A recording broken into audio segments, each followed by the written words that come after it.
السلام علیکم ورحمۃ اللہ وبرکاتہ نحمده ونصلی علی رسوله الکریم اما بعد اعوذ باللہ من الشیطان الرجیم بسم اللہ الرحمن الرحیم وانتم عاکفون فی المساجد صدق اللہ العظیم۔ برادران ملت اور سامعین کرام، آپ حضرات جانتے ہیں کہ اس سال رمضان المبارک کا مہینہ لاک ڈاؤن میں گزر رہا ہے، اور رمضان کا یہ عشرہ مغفرت کا عشرہ ہے۔ تیسرا عشرہ عتق من النار یعنی جہنم سے خلاصی ہونے کا عشرہ 2 دن بعد انشاءاللہ شروع ہونے جا رہا ہے۔ ہم آپ حضرات کے سامنے 2-3 بات عرض کر کے انشاءاللہ اپنی بات ختم کریں گے۔ وہ یہ ہے کہ 2 دن کے بعد ہمارے سامنے اعتکاف آ رہا ہے۔ اعتکاف کے مسائل ہیں، اعتکاف کی فضیلت ہے، اس کی اہمیت ہے۔ ہمیں سمجھنا ہے کہ شرعی طور پر اعتکاف کس چیز کو کہتے ہیں، اعتکاف کے لغوی معنی کیا ہے، اعتکاف کو شریعت میں اصطلاحاً کیا کہا جاتا ہے، ان سب باتوں کا انشاءاللہ 2-4 منٹ میں ہم ذکر کر رہے ہیں۔ سب سے پہلے تو ہمیں یہ سمجھنا ہے کہ اعتکاف کو سمجھیں۔ اعتکاف کے لغوی معنی آتے ہیں کسی چیز کو کسی چیز پر ٹھہر دینا، کسی جگہ قائم رہنا، اور شریعت میں کہتے ہیں کہ اللہ کے گھر میں یعنی مسجدوں میں اعتکاف کے نیت سے قائم رہنا 10 دنوں تک۔ یہ اعتکاف شریعت میں سنت مؤکدہ ہے، اور سنت مؤکدہ کے بارے میں علامہ شامی رحمۃ اللہ علیہ نے لکھا ہے کہ اگر سنت مؤکدہ کو لگاتار چھوڑا جائے تو اس صورت میں انسان گنہگار شمار ہوتا ہے۔ تو سنت مؤکدہ یہ ایسی سنت مؤکدہ ہے کہ اگر ایک آدمی بھی اس سنت کو ادا کر دے تو سارے لوگوں کی طرف سے یہ سنت شمار کی جائے گی۔ ابھی چونکہ لاک ڈاؤن کا زمانہ چل رہا ہے، ابھی ہمارے ذہن میں طرح طرح کی باتیں آ رہی ہیں، اور سوالات یہ قائم ہیں کہ لاک ڈاؤن میں اعتکاف کیسے ہوگا، چونکہ 2 دن کے بعد اعتکاف کے ایام شروع ہو رہے ہیں۔ تو ہمیں اس چیز کو سمجھنا ہوگا کہ حکومت ہند کی طرف سے ہر مسجدوں کے اندر 2-4 لوگوں کو مسجد آباد کرنے کی اجازت ہے، 2-4 لوگوں کو رہنے کی اجازت ہے، نماز پڑھنے کی اجازت ہے کلی طور پر۔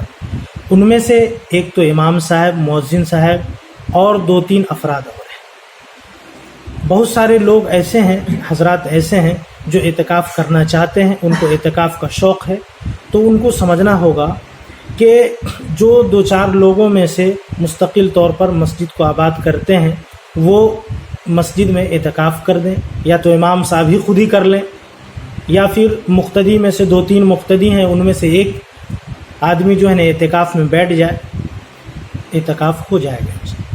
بہت سارے سوالات یہ قائم ہو رہے ہیں کہ اس سال چونکہ لاک ڈاؤن چل رہا ہے تو کیا گھروں میں اعتکاف کیا جا سکتا ہے؟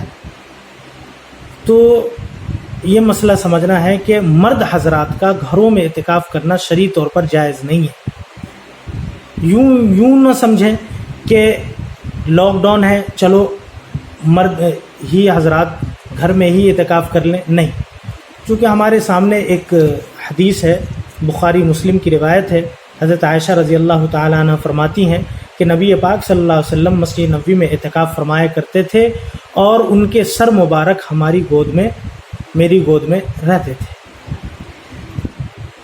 اور مسلم شریف کی روایت یہ ہے مزید کہ اللہ کے رسول صلی اللہ علیہ وسلم مسجد نبوی میں اعتکاف فرمایا کرتے تھے، اور حاجت انسانی یعنی بشری تقاضے کو پورا کرنے کے واسطے گھر کا رخ اختیار فرماتے تھے۔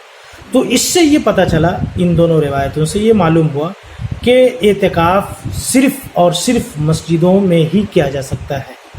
ہاں، گھر میں جو عورتیں ہماری خواتین ماں اور بہنیں ہیں وہ گھروں میں اعتکاف کر لیں، کوئی مذائقہ نہیں ہے، گھروں میں اعتکاف کیا جا سکتا ہے۔ گھر کے اندر ایک روم میں، ایک خلوت گاہ میں، ان کی جہاں نماز گاہ ہے، خلوت گاہ ہے، وہاں اعتکاف کریں، اللہ کو منائیں۔ اعتکاف کا مقصد ہی یہ ہوتا ہے کہ اللہ کو راضی کرنا، اللہ کے گھر میں دھرنا دے کر اللہ تعالیٰ کو منا لینا، اللہ تعالیٰ کی رضا مقصود اس کے اندر ہوتی ہے۔ اور مزید محترم یہ سمجھنے کی ضرورت ہے کہ اعتکاف کے ایام میں شب قدر بھی آتی ہے۔